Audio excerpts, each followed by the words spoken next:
তারিখ 22শে এপ্রিল, সময় দুপুর 2:30-3টে সময়, স্থান আমাদের ভূস্বর্গ কাশ্মীর, যেখানে নিরীহ কিছু মানুষের ওপরে টার্গেট করে চালানো হলো গুলি।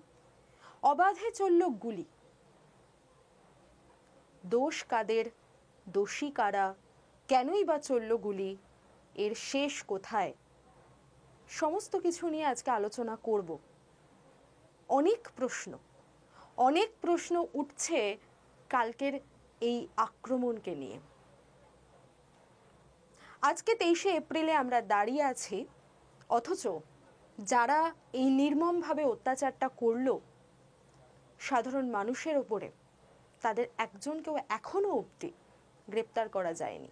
জানি না আমি যে সময় দাঁড়িয়ে এই রেকর্ডটা করছি, আমি প্রার্থনা করি যাতে আগামী কিছু ঘন্টার মধ্যে যেন তারা গ্রেপ্তার হয়, সেই আশা রেখেই আজকে শুরু করছি।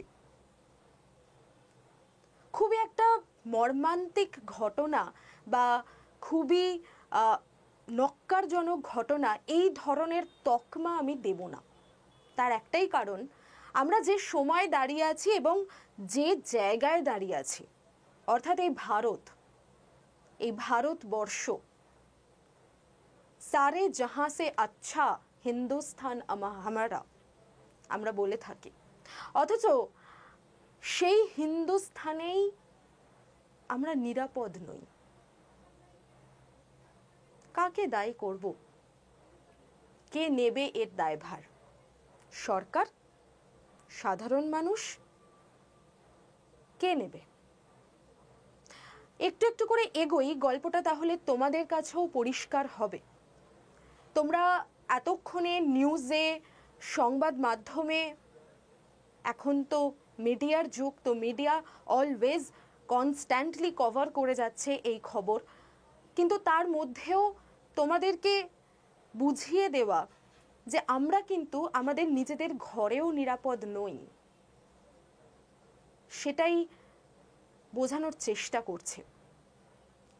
থাম্বনেল দেখে তোমরা বুঝতেই পারছো যে থাম্বনেলে যে লাইনগুলো রাখা হয়েছে, এই প্রত্যেকটা লাইনের ওপরেই কিন্তু আমাদের প্রশ্ন চিহ্ন দাঁড়িয়ে আছে।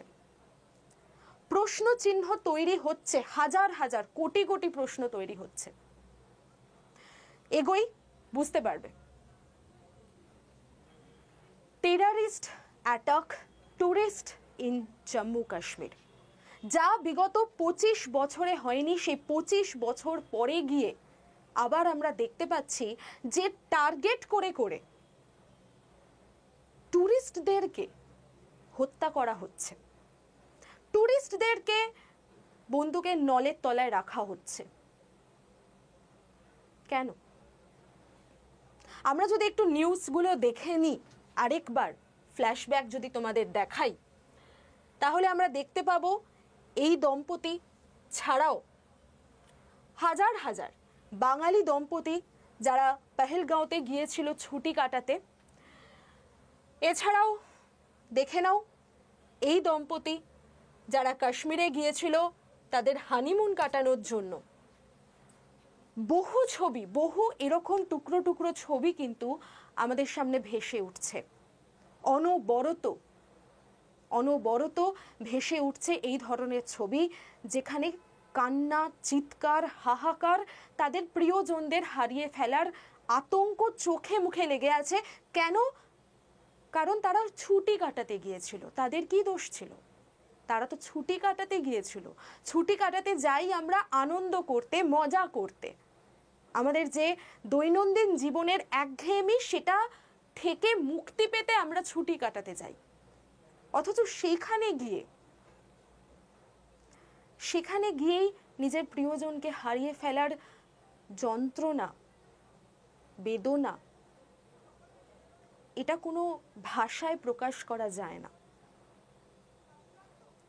যারা গিয়েছিল তাদের কেউ হয়তো সেই সময় সদ্য খাবারের খোঁজ করছে, কেউ হয়তো সদ্য ভেলপুরি হাতে নিয়ে দাঁড়িয়েছে।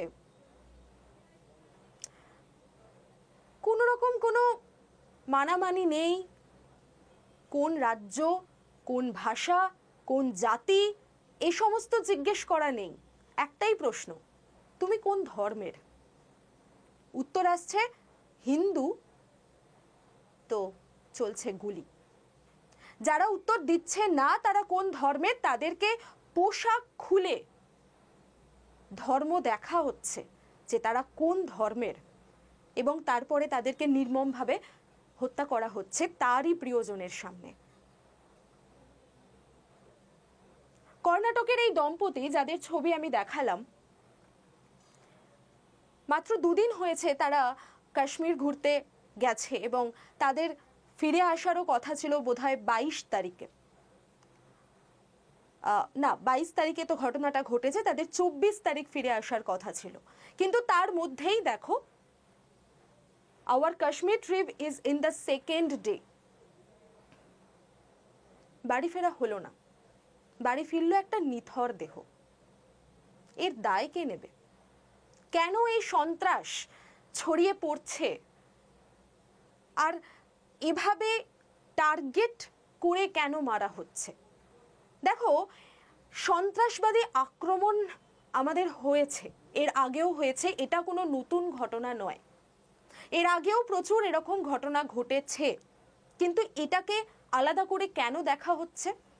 কারণ এখানে মূলত যে প্রশ্নটা উঠে আসছে সেটা কোট আনকোট ধর্ম নিয়ে।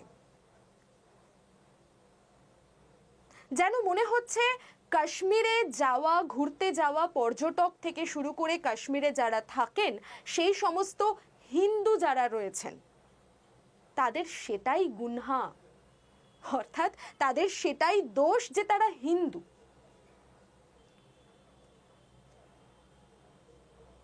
সম্প্রতি একটু আগেই আমি খবর পেলাম যে 4 জন জঙ্গির ছবি পাওয়া গেছে, আইডেন্টিফাই করা গেছে, যদিও তাদেরকে এখনো গ্রেপ্তার করা সম্ভব হয়নি।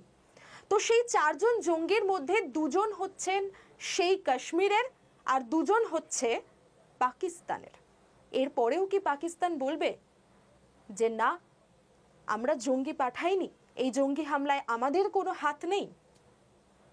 সম্ভব না তো। চলো এবার একটুখানি ভৌগোলিক দিকটাও বোঝার চেষ্টা করি। তার আগে তোমাদের বুঝিয়ে দিই যে এই যে মর্মান্তিক ঘটনা ঘটলো তাতে আমাদের দেশের পিএম নরেন্দ্র মোদীজি তিনি বার্তা দিয়েছেন, তিনি টুইট করেছেন যে I strongly condemn the terror attack in Pahalgam, Jammu Kashmir. Condolences to those who have lost their loved ones. I pray that the injured recover at the earliest. All possible assistance is being provided to those affected. অর্থাৎ তিনি একটা বার্তা দিয়েছেন যে তিনি পাশে আছেন এবং যারা ইনজিওর্ড হয়েছেন তাদেরকে যাতে তারা তাড়াতাড়ি রিকভার করতে পারে, তো সেই কথা তিনি বলেছেন। কিন্তু এখানেই কি শেষ হয়ে যায়? শুধুমাত্র কিছু বার্তা, কিছু ইঙ্গিত, কিছু উপদেশ বা সান্ত্বনা বাণী, এখানেই কি ফুল স্টপ পড়ে যায়? না তো। আমাদের কিছু নির্দিষ্ট পদক্ষেপ নেওয়া উচিত, সিভিলিয়ানদেরও নেওয়া উচিত, তার সঙ্গে সঙ্গে দেশের যারা নেতা মন্ত্রী রয়েছেন এবং যারা সরকারে বসে আছেন তাদেরও নেওয়া উচিত। অলরেডি বৈঠক হয়েছে, সেই খবরে আসবো। তার আগে আমরা দেখে নিই যে আমাদের কাশ্মীর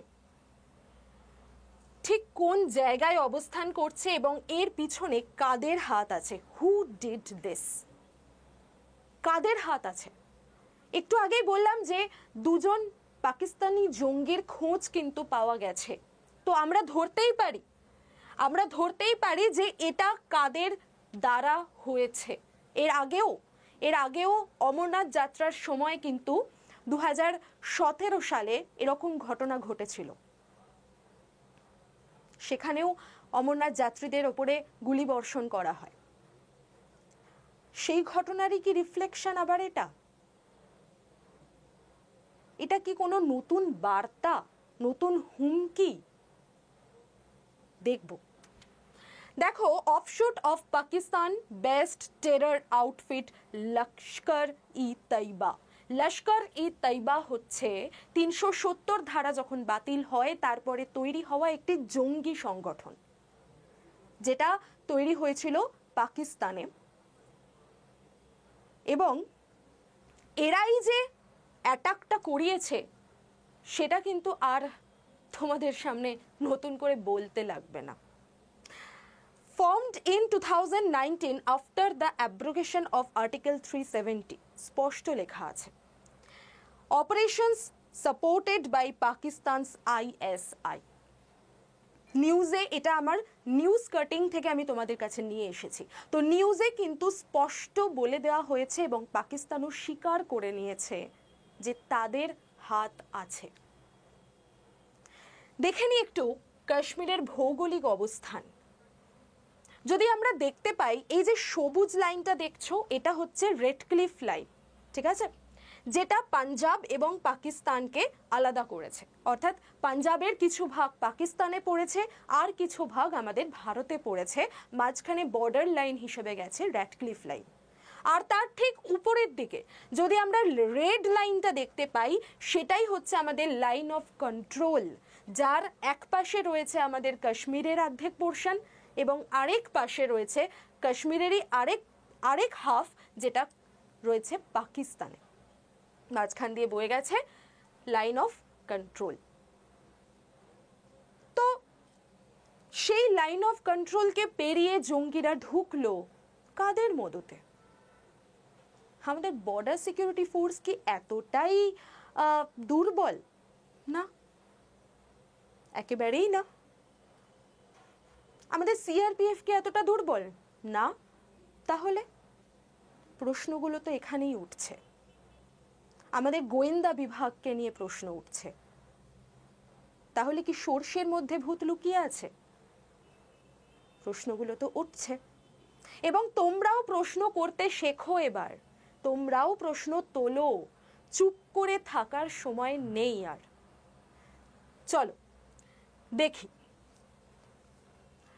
এবার আমরা যদি স্পষ্ট বিভাজনটা দেখতে পাই, তাহলে এই লাইন অফ কন্ট্রোলের একদিকে রয়েছে বাল্টিস্তান এবং আরেক দিকে রয়েছে আমাদের জম্মু কাশ্মীর, যেখানে দেখো লেখা আছে শ্রীনগর, এবং একদিকে লাদাখ রয়েছে। ওকে, দেন আমরা যদি দেখি, তো যে নিউজটা পাওয়া গেছে হিন্দু পেপার থেকে আমি কাট করেছি, দেখতে পারো। Pahalgam terror attack live, PM Modi to return India, cutting short Saudi Arabia visit, Navy officer among 26 killed। Navy অফিসারও পর্যন্ত মারা গেছেন এই যে ঘটনাটা ঘটেছে এখানে। 26 জন না, 28 জনের খবর পাওয়া গেছে। এই মৃত্যু আরো বাড়তে পারে। অফিসিয়ালি 28 জনের খবর পাওয়া গেছে। এবং PM মোদি তখন ভারতে ছিলেন না, তাহলে উদ্দেশ্য প্রণোদিত। যারা করিয়েছে তারা জানতো যে এই সময় কিন্তু আমাদের প্রধানমন্ত্রী ভারতে নেই, এবং এই সময় BSF, CRPF এরাও কি একটু লুজ ছিল? কি হয়েছিল আসলে?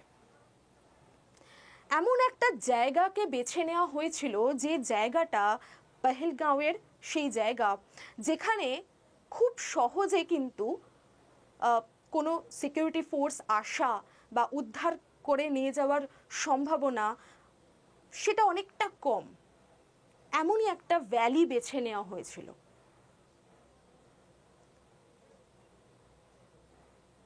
তো প্রশ্নগুলো এখানে উঠছে, তার মানে পুরোটা একটা প্ল্যান্ড এবং উদ্দেশ্য প্রণোদিত, তার মধ্যে একটা সাইকোলজিক্যাল গেমও কিন্তু চলছে। কিরকম ব্যাপারটা বোঝো। অমরনাথ যাত্রা আর কিছুদিন পরেই শুরু হবে, এবং এই সময় মানে এই এপ্রিলের যে টাইমে আমরা দাঁড়িয়ে আছি, এই টাইম থেকে কিন্তু রেজিস্ট্রেশন শুরু হয়ে যায় অমরনাথ যাত্রার। বেছে বেছে এই সময়টাকেই বেছে নেওয়া হলো। তো কোনো লোকালসকে কিন্তু নয়, বারবার এটাই উঠে আসছে কোনো লোকালসকে নয়, সেখানকার জনবসতিকে নয়, সেখানে ঘুরতে যাওয়া নিরীহ কিছু মানুষ, তার মধ্যে দুজন বিদেশি পর্যটকও ছিলেন, সেই ফরেনারদের উপরে অত্যাচার করা হলো এবং তাদেরকে মারা হলো। এবং যেটা আমি বারবার বলছি, ধর্ম এখানে উঠে আসছে, প্রশ্নটা ওখানেই উঠছে যে ধর্ম ধর্ম ধর্ম, তোমার ধর্ম কি জিজ্ঞেস করা হচ্ছে, উত্তর দেওয়া হচ্ছে, মারা হচ্ছে। বারবার প্রশ্ন উঠছে তুমি কি হিন্দু, না উত্তর পেলে তখন তার পোশাক খুলে চেক করা হচ্ছে। কতটা বর্বর হয়ে গেছে এই সমাজ, বুঝতে পারছো? নেক্সট যদি আমরা দেখি, আমাদের মিটিং বসানো হয়েছিল, যেখানে আমাদের মিটিং হয়েছে অজিত দোভালের সঙ্গে, তার সঙ্গে পিএম মোদি ছিলেন, তিনি সৌদি আরবিয়া থেকে ফিরে এসেছেন এবং তিনি যে ইন্টারন্যাশনাল সফরে গিয়েছিলেন সৌদি আরবিয়াতে, সেটাও কিন্তু একটি মুসলিম কান্ট্রি।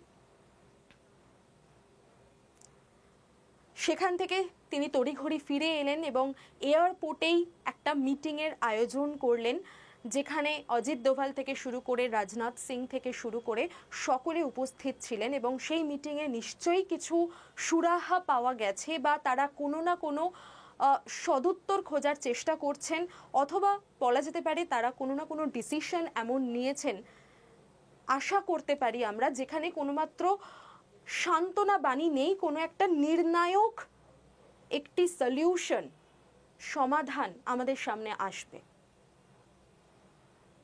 মোদিজি বলেছিলেন যে ৩৭০ ধারা বাতিল হলে এবং নোটবন্দি হওয়ার পরে জঙ্গিদের যে উৎপীড়ন, সেটা কমপ্লিটলি বন্ধ হয়ে যাবে। কিন্তু কোথায় কি পাচ্ছি না তো দেখতে, তারা যেন আরো মাথা চাড়া দিয়ে উঠছে। দেখি আমাদের ইন্টারন্যাশনালিও কিন্তু অনেকে আমাদেরকে হেল্প করার জন্য এগিয়ে এসেছেন, যেরকমটা আমরা দেখতে পাচ্ছি যে আমাদের ইউএস এর যিনি প্রেসিডেন্ট ট্রাম্প, তিনি এগিয়ে এসেছেন, তিনি বলেছেন ফুল সাপোর্ট আছে। নেক্সট যদি আমরা দেখি, ট্রাম্প বলেছেন যে prime minister Modi and the incredible people of India have our full support and deepest sympathies, our hearts are with you all. মার্কিন যুক্তরাষ্ট্র আমাদের পাশে আছেন, শুধু মার্কিন যুক্তরাষ্ট্র নয়, তার সঙ্গে সঙ্গে যদি আমরা দেখি যে পুতিন অর্থাৎ রাশিয়ার যিনি প্রেসিডেন্ট, তিনিও কিন্তু আমাদের সাথে আছেন। Putin condemns brutal crime as 28 killed in Kashmir terror attack. তো ইন্টারন্যাশনাল সাপোর্ট কিন্তু আমাদের হাতে আছে, সেটাকে কিভাবে গভর্নমেন্ট কাজে লাগাবে এখন সেটাই দেখার। আবারও বলছি, প্রশ্নটা ধর্ম নিয়ে, যেখানে আমাদের মানবতা ধুলোয় লুটোপাটি খাচ্ছে। আজকে আমরা এমন একটি দেশে বাস করছি যে দেশকে বলা হয়েছিল বা আমাদের সংবিধানেও লেখা আছে যে এখানে সকলের সমান অধিকার, জাতি ধর্ম বর্ণ নির্বিশেষে। কিন্তু কোথায়?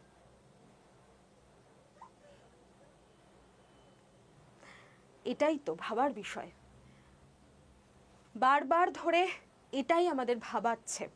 Russian president calls for deserved punishment for terrorists, পাশে আছেন পুতিন। তাছাড়াও যদি আমরা দেখি, সব থেকে খতরনাক একটি বক্তব্য, যেটা বহু পুরনো, 2016 সালের দিকে একটি বক্তব্য, যেখানে বাংলাদেশের একটি রাজনৈতিক দল এই বক্তব্যটা রেখেছিল। কি রেখেছিল? আমরা জানি বা আমরা বলে থাকি যে ধর্ম যার যার, উৎসব সবার, এবং এটা আমাদের ভারতের একটি খুবই ফেমাস একটি বাণী বলা যেতে পারে।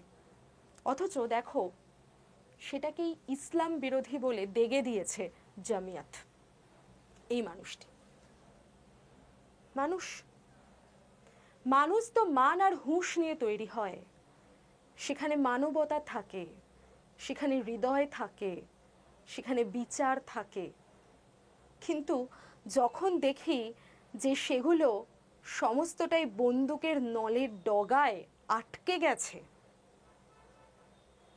এবং পরিবারের সামনে, সকলের সামনে নগ্ন করে তাকে মারা হচ্ছে, এবং পরিবারের লোকদেরকে যখন এই আতঙ্ক চোখে মুখে তাদের ছড়িয়ে পড়ছে, তখনই প্রশ্ন ওঠে, ধর্ম যার যার।